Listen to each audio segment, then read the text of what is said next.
నేను ఒక కాంపిటీషన్కి ప్రిపేర్ అయ్యేటప్పుడు మ్యాక్సిమం చాలా క్యాలరీస్ డౌన్ చేసి ఆ ప్రిపరేషన్లో ఉన్నప్పుడు నాకు చాలా క్రేవింగ్స్ వచ్చేటి అనమాట.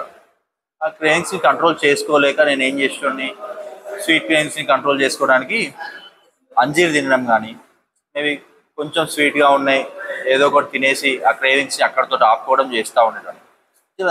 మిడిల్ ఆఫ్ ద ఆ ప్రిపరేషన్లో నాకు ఏమనిపించిందంటే, అసలు గేమ్ రూలే ఇది కదా. ఆ క్రేవింగ్స్ని కంట్రోల్ చేసుకొని ఒక డిసిప్లైన్డ్ ఫుడ్కి అలవాటు పడడమే గేమ్ రూల్.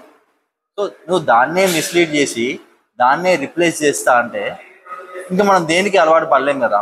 ఒకదాన్ని మించి ఒకటి రిప్లేస్ చేయడం, ఒకదాన్ని మించి ఒకటి మిస్లీడ్ చేసుకుంటూ వెళ్తూ ఉంటాం.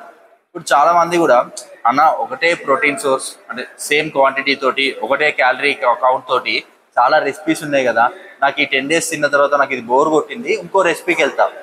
ఆ 10 days తిన్న తర్వాత ఇంకో రెసిపీకి వెళ్తా, same calorie same protein. But కాకపోతే గేమ్ రూల్ ఏంటంటే నువ్వు ఒకటే ఫుడ్కి డిసిప్లైన్డ్గా అలవాటు పడడమే గేమ్ రూల్. ఓకేనా? నువ్వు దాన్నే మిస్లీడ్ చేసి రీప్లేస్ చేస్తా అంటే గేమ్ రూలే పాడైపోయినట్టు. ప్రపంచంలో రెసిపీస్ లేవని చెప్పి కాదు, ఒకటే క్వాంటిటీ తోటి చాలా రెసిపీస్ ఉంటాయి. బట్ కాకపోతే గేమ్ రూలే అది.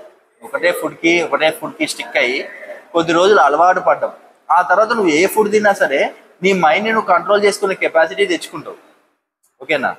నువ్వు వేరే ఫుడ్స్ తింటూ ఒకటే వెయిట్ లాస్ అవుతావు, ఫ్యాట్ లాస్ అవుతావు, హెల్దీగా ఉంటావు.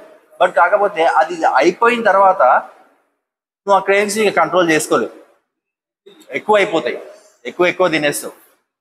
So try to control your cravings and try to control your mind. That's it.